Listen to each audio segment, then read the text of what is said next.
Vamos lá então, Lucas 14, 25 até o verso 33, diz assim: Grandes multidões acompanhavam Jesus, e ele voltando-se lhes disse: Se alguém vem a mim e não me ama mais do que ama o seu pai, a sua mãe, a sua mulher, os seus filhos, os seus irmãos, as suas irmãs e até a sua própria vida, não pode ser meu discípulo. E quem não tomar a sua cruz e vier após mim, não pode ser meu discípulo. Pois qual de vocês, pretendendo construir uma torre, não se assenta primeiro para calcular a despesa e verificar se tem os meios para a concluir? Para não acontecer que, tendo lançado os alicerces e não podendo terminar a construção, todos os que a virem zombem dele, dizendo: Este homem começou a construir e não pôde acabar. Ou qual é o rei que, indo para combater outro rei, não se assenta primeiro para calcular se com 10.000 homens poderá enfrentar o que vem contra ele com 20.000? Caso contrário, estando o outro ainda longe, envia-lhe uma embaixada pedindo condições de paz. Assim, pois, qualquer um de vocês que não renuncia a tudo que tem não pode ser meu discípulo. Até aqui, essa é a palavra de Deus para nós nessa manhã, que o Senhor nos ilumine com a sua santa palavra. O tema da reflexão de hoje é calculando o custo. O texto nos fala sobre isso, sobre como Jesus convida os seus ouvintes a considerarem bem aquilo que eles estavam fazendo, seguindo a Cristo, caminhando com Cristo.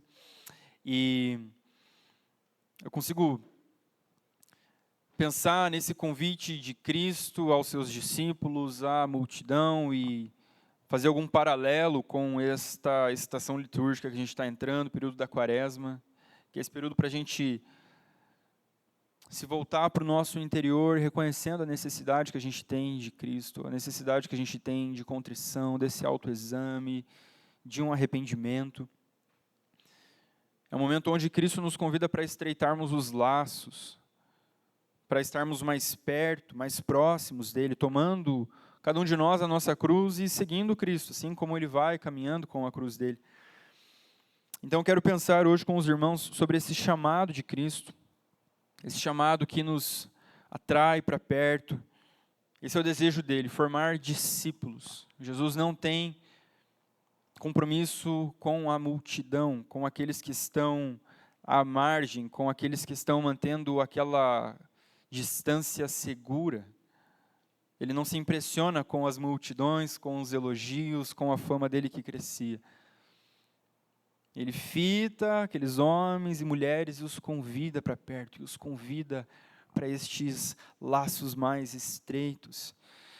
E fica evidente para nós que, diante desse chamado de Cristo, existe um custo a ser pago por aqueles que assim obedecem a esse chamado. E é sobre isso que eu quero refletir com os irmãos essa manhã. Porque Cristo está caminhando para os momentos finais do seu ministério. Ele vinha percorrendo cidades, aldeias, realizando sinais, maravilhas, multiplicando alimento aos famintos, curando enfermos, expulsando demônios, anunciando o reino de Deus. Cristo tinha formado ali aquele núcleo dos seus discípulos.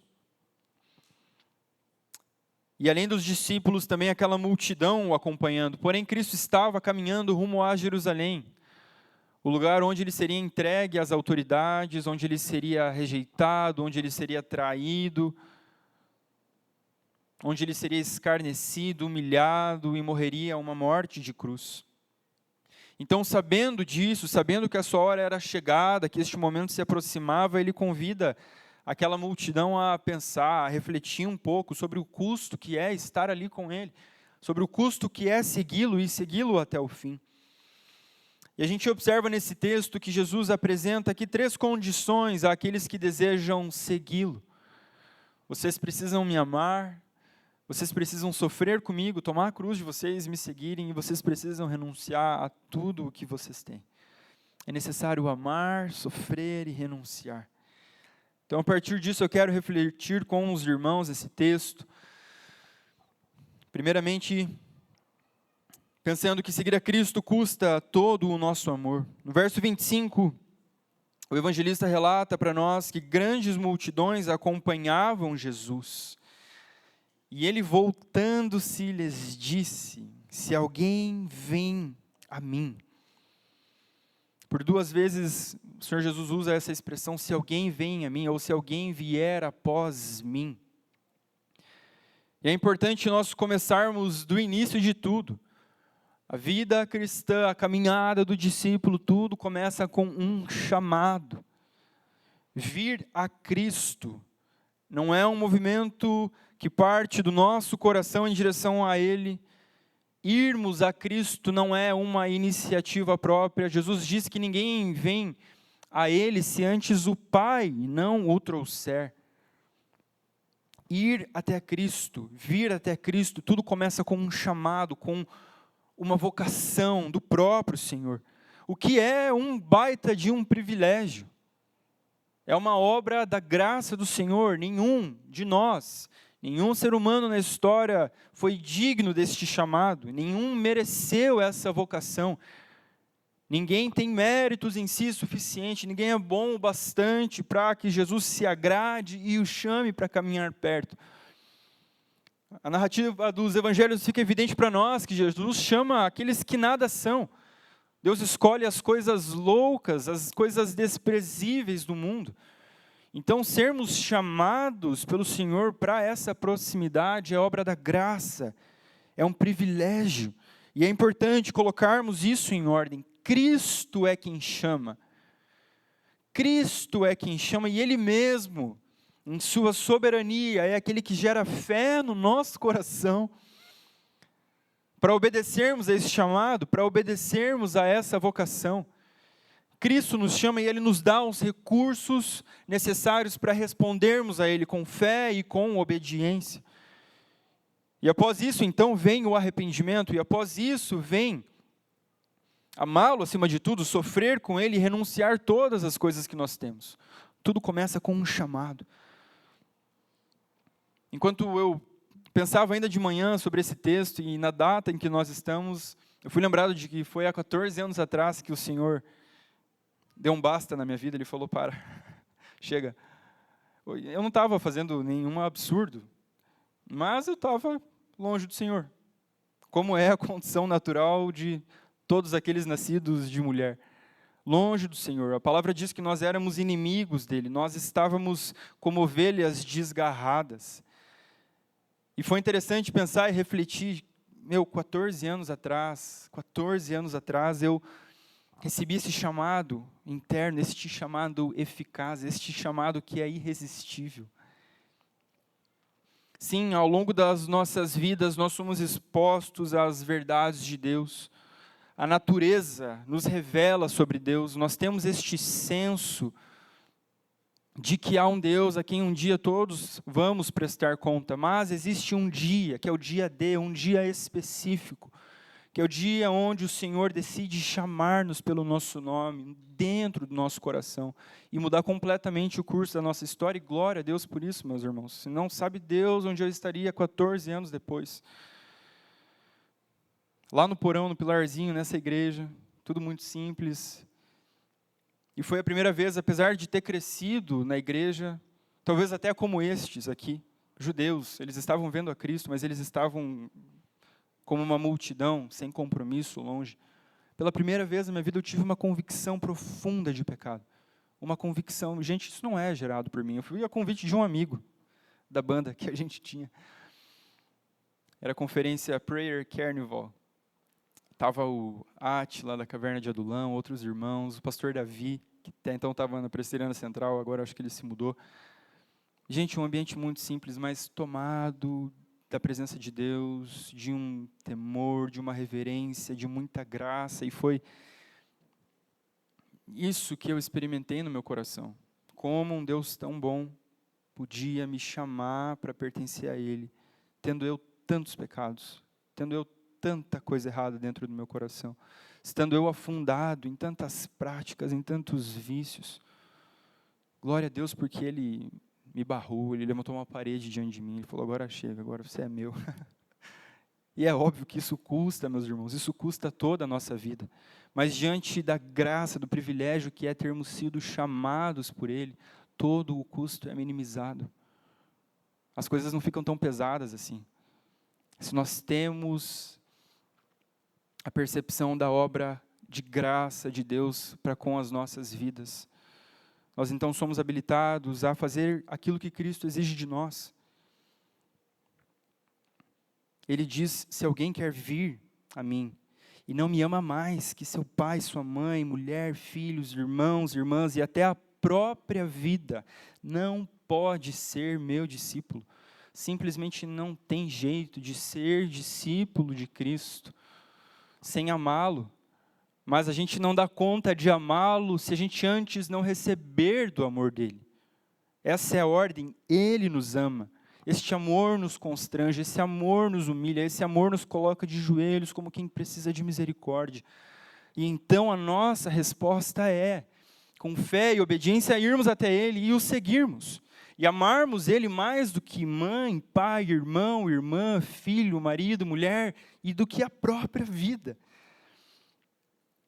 Cristo opera isso em nós e nós, então, respondemos. E é interessante observar que este é o padrão de Deus, essas são as normas de Deus desde sempre. Quando o Senhor dá a lei aos israelitas através de Moisés, o grande e primeiro mandamento de todos é: ame o Senhor, seu Deus, de todo o seu coração, de toda a sua alma e com toda a sua força. Moisés, como um tipo de Cristo, no Antigo Testamento, ele recebe a lei, uma lei que ele mesmo não cumpriu, ele não deu conta, apesar de toda a revelação. Deve ter sido uma coisa simplesmente incrível, aqueles dias diante de Deus, recebendo a lei do Senhor. Este mesmo Moisés não cumpriu toda a lei fielmente, da mesma forma o povo de Israel rapidamente se corrompeu, não deu conta, não amou o Senhor de todo o coração, alma, entendimento e força. E aqui no nosso relato de hoje, vemos Jesus Cristo, anos depois da entrega da lei, apresentando novamente essa condição de Deus para o seu povo. Vocês precisam me amar mais do que tudo. Este é o primeiro e grande mandamento, e assim o será até o final de todas as coisas. Vocês precisam me amar mais do que tudo. Estes são os termos de Deus, são as condições.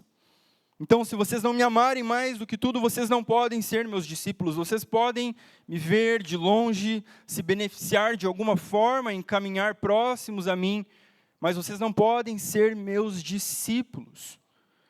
Então, seguir a Cristo, primeiramente custa, meus irmãos, todo o nosso amor. Além disso, seguir a Cristo implica também em sofrermos com Ele. Olha o verso 27. Jesus continua dizendo: e quem não tomar a sua cruz e vier após mim, não pode ser meu discípulo. Jesus então antecipa o seu caminho, ele dá um spoiler àqueles que estavam o seguindo, indicando que as coisas começariam a se tornar mais difíceis a partir desse momento do ministério dele. Jesus sabia que a sua morte era chegada. Então Jesus usa dessa figura da cruz, indicando o jeito que ele morreria. Entretanto, o próprio Deus, também na lei, indicou que aqueles que fossem mortos, que fossem pendurados no madeiro, eram malditos. Então pensa na cabeça dos discípulos, da multidão, ouvindo Jesus dizer que para segui-lo, eles precisavam amar a Cristo mais do que toda a sua família e mais do que a si mesmo. E agora, para seguir a Cristo, eles precisavam tomar a cruz, que representava vergonha, escárnio. A cruz era para os piores dos piores. Aquilo mexeria com a reputação deles. Então Cristo está diante deles dizendo: vocês querem me seguir? Eu estou indo rumo à morte. Eu estou perdendo tudo, eu estou indo como um maldito rumo à morte. O Bonhoeffer, no Discipulado, no livro dele, Discipulado, ele diz que quando Cristo chama um homem, ele o chama para vir e morrer. Este é o chamado de Cristo àqueles que desejam segui-lo, venha e morra comigo. É um pouco delicado, não é uma mensagem muito agradável de se ouvir. Mas é isso que o Senhor nos chama, para morrermos com Ele e então ressuscitarmos com Ele. E nós vemos, meus irmãos, à medida que o caminho vai ficando estreito, muitos deixam de seguir a Cristo, muitos se escandalizam, muitos acham duro demais aquele discurso, e assim é com a nossa vida também. Existem áreas da nossa vida, quando o Senhor deseja começar a mexer, a gente, opa, não te dei essa liberdade, Senhor, eu ainda sou dono de mim mesmo, calma. O Senhor começa a fazer exigências a nós. À medida que surgem provações, lutas, muitos abandonam o Senhor, muitos deixam de seguir a Cristo. À medida em que nós percebemos que é necessário abrir mão da nossa própria vontade, muitos abandonam essa caminhada, muitos deixam, muitos se distanciam. E Jesus já havia previsto isso. No Sermão do Monte, conforme o Evangelho de Mateus, no capítulo 7, Jesus diz: entrem pela porta estreita, porque larga é a porta e espaçoso é o caminho que conduz para a perdição, e são muitos os que entram por ela. Estreita é a porta e apertado é o caminho que conduz para a vida eterna, e são poucos os que o encontram.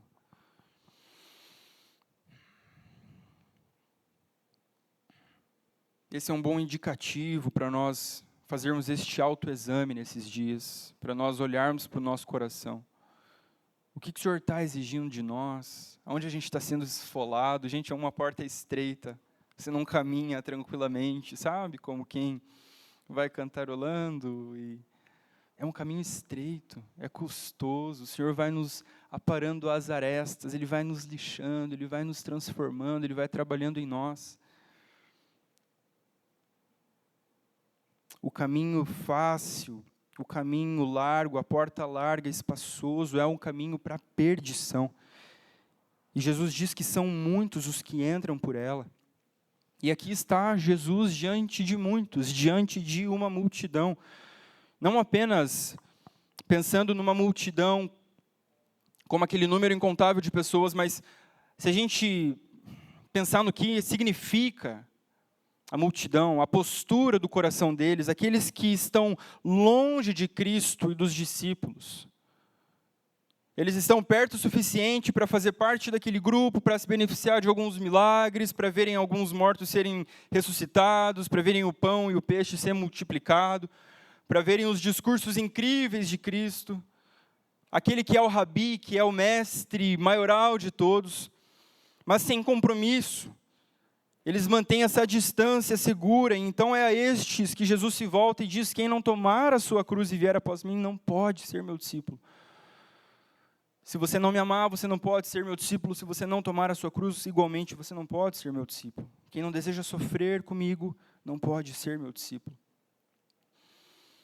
Se existe uma geração que não lida bem com a dor, com o sofrimento, com a renúncia, é a nossa geração. A gente gasta o que for possível para o nosso bem-estar, conforto, e tem muita coisa boa no meio disso tudo, graças a Deus pela tecnologia, pela facilidade para com a saúde, enfim, a gente tem muito recurso, a gente tem muita dádiva, muita coisa boa de Deus. Agora, isso tem gerado em nós, na nossa geração, um excesso de positividade, sabe? Tudo tem que estar bem a todo o momento, nada pode sair do nosso controle.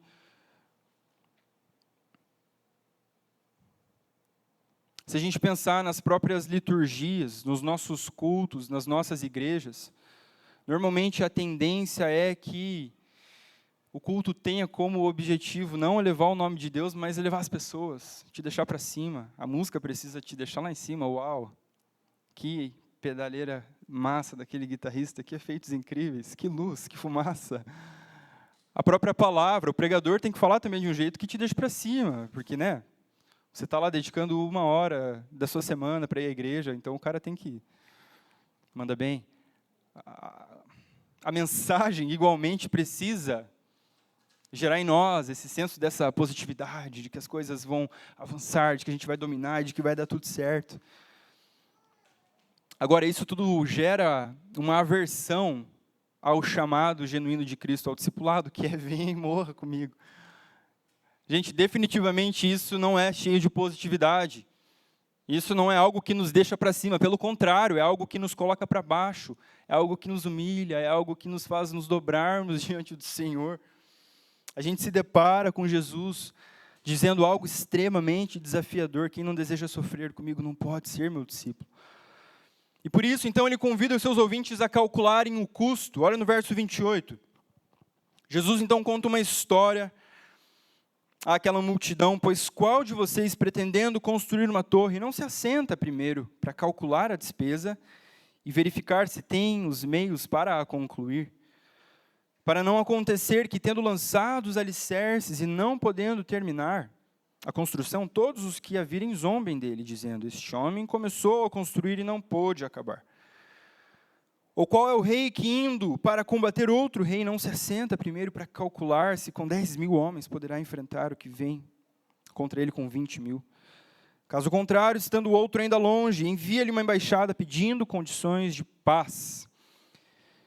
Nessa história, tanto o construtor da torre como o rei que vai sair para a guerra, nenhum deles tem os recursos necessários para concluir a obra. Um não tem os recursos para levantar a torre, o outro tem metade apenas do exército dos seus inimigos. Ambos estão diante de uma situação que beira o impossível. E por isso Jesus convida eles a calcularem o custo a partir dessa história, a partir dessa ilustração. O construtor é tolo se ele não calcular o custo. Vai ficar uma obra inacabada, ele vai ser envergonhado por causa disso. O rei agirá com sabedoria, se suplicar por paz diante de um exército que tem o dobro do tamanho dele. Isso nos ensina, meus irmãos, como Jesus prefere discípulos conscientes do custo do que uma multidão emocionada, empolgada, que não entendeu bem o caminho, que não entendeu bem a mensagem da cruz, que não entendeu bem o que é de fato ser um discípulo. Jesus prefere discípulos conscientes do que gente emocionada, aquela empolgação, aquele negócio que vai e vem, acaba muito rápido. Então é isso. Multidão, vocês estão vendo tudo que eu estou fazendo, tudo bom demais, eu estou aqui entre vocês, mas existe um custo para me seguir, existe um custo para me seguir de perto, para caminhar comigo. Então quem deseja seguir a Cristo precisa responder a si mesmo a seguinte pergunta: o que isso me custará? Jesus não quer pegar ninguém de surpresa. Gente, isso é a graça de Cristo também, sabe? Os discípulos não são surpreendidos no meio do caminho com dificuldades. Ele falou: vocês vão ter muitas aflições no mundo, mas tenham bom ânimo, eu venci o mundo. Tipo, isso vai passar, no final vai dar tudo certo, vocês vão estar comigo. Jesus vai dando spoilers, ele vai dando dicas para nós de que o caminho é difícil, de que o caminho é estreito. Então, o que isso me custará? É importante levar os discípulos e a multidão a essa reflexão. E a resposta: o que isso me custará?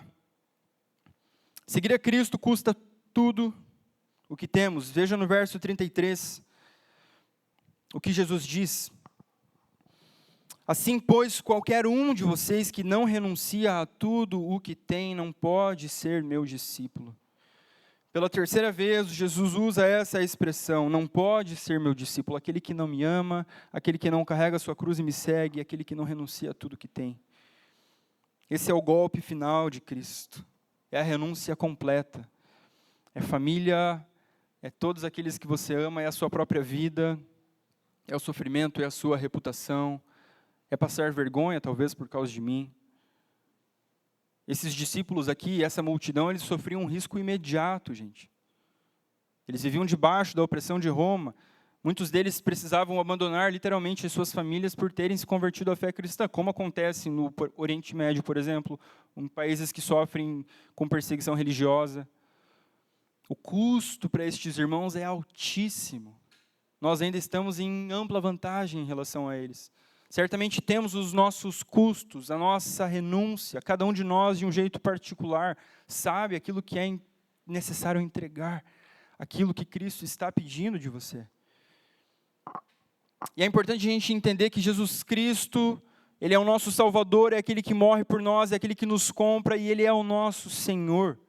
Ele é aquele que tem completo domínio, direito sobre as nossas vidas, porque Ele morreu e pagou um alto preço, um bom preço, por mim, por você, por tudo que nós somos, por tudo que nós temos. A vida do discípulo pertence ao seu mestre. Então, diante dessa dura demanda que Cristo apresenta, de que eles precisavam renunciar até às suas vidas, é importante nós nos lembrarmos daquilo que Paulo diz aos Romanos no capítulo 8. Se Deus é por nós, quem será contra nós?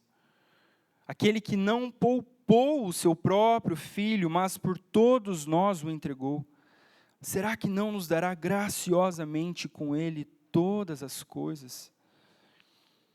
Então Jesus está pedindo isso aos discípulos e à multidão.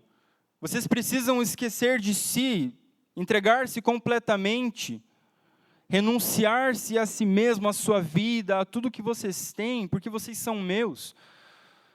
Mas o apóstolo Paulo nos lembra que o próprio Deus antes renunciou de alguma forma a si mesmo, se esvaziando, assumindo a forma humana, sendo obediente até a morte de cruz.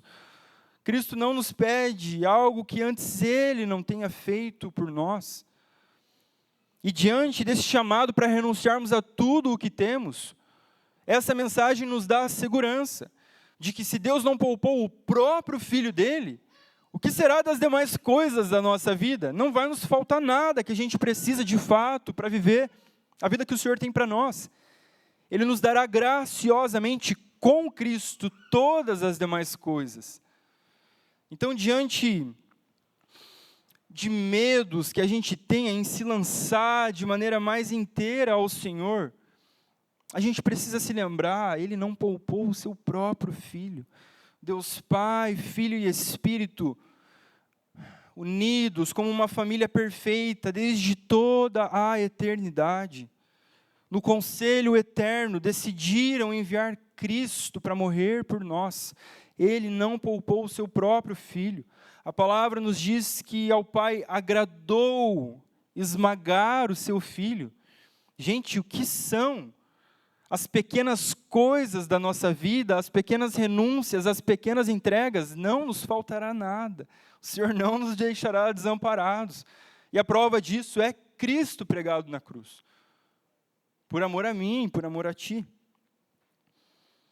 Deus não poupou o seu próprio Filho, não há o que temer. Então este texto de hoje, ele apresenta para nós os termos de Cristo, as condições àqueles que desejam segui-lo. Vocês precisam me amar, vocês precisam sofrer, e vocês precisam renunciar a tudo que vocês têm. Tudo isso tem início neste chamado gracioso de Jesus, que é comunicado ao nosso coração, quando a gente nasce de novo, quando a gente é feito nova criatura pela obra do Espírito, pelo anúncio do Evangelho.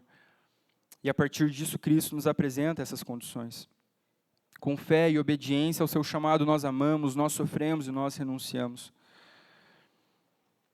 Agora, se nós olharmos para a nossa própria vida, para a nossa condição, para o nosso coração, quem de nós, meus irmãos, consegue preencher fielmente os requisitos dessa lista? Quem de nós consegue dar um check? Eu amo Cristo para valer. Nossa, eu sofro demais por Cristo, uau. Eu estou renunciando toda a minha vida por Cristo. Não tem um. Não tem um. Todos nós estamos como que encerrados debaixo dessas altas exigências, dessa alta demanda do discípulo. Aquilo que Cristo pede de nós. Por vezes o nosso amor se esfria, ele oscila. Por vezes nós não queremos carregar a cruz que Cristo tem para nós. Nós somos avessos ao sofrimento, nós rejeitamos sofrer com Cristo, com o nosso Senhor. Por vezes nós nos entregamos parcialmente a Deus. A gente entrega uma parte das nossas vidas, do nosso tempo, dos nossos recursos, dos nossos sonhos. Sabe, aquele medo, aquele receio de se lançar completamente naquilo que Deus tem para nós.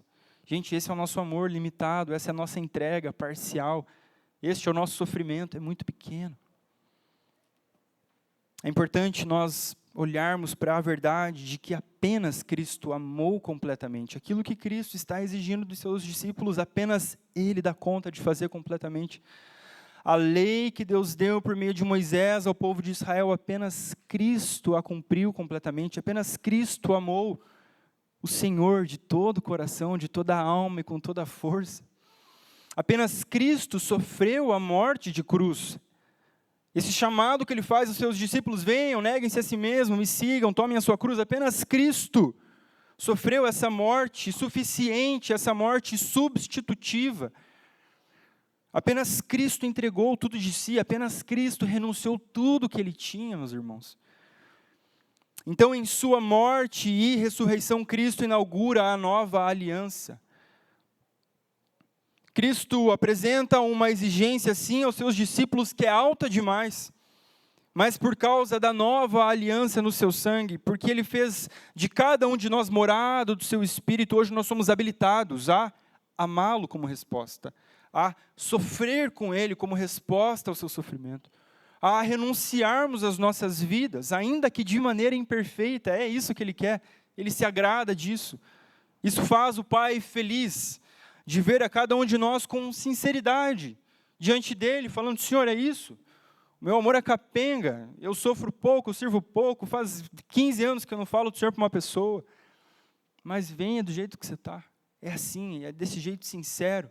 Esse é o convite dessa estação litúrgica na qual nós estamos entrando, este autoexame, é o arrependimento, é Senhor, Filho de Deus, tem misericórdia de mim, usa dessa minha vida, eu sou teu discípulo, ainda que com as minhas imperfeições, com as minhas limitações. Nessa manhã, talvez, alguns de nós aqui se identifiquem ou como essa multidão que está distante, que tem medo de firmar um compromisso, de ir até o fim com Cristo. Ou talvez como discípulos, que estão próximos de Cristo, apesar de que todos eles o abandonariam em breve. Cada um com as suas limitações. Mas independente disso, o Senhor nos convida, neste domingo, a estreitarmos este vínculo, a fortalecermos este laço. Ele nos quer bem perto, Ele nos quer caminhando próximos a Ele.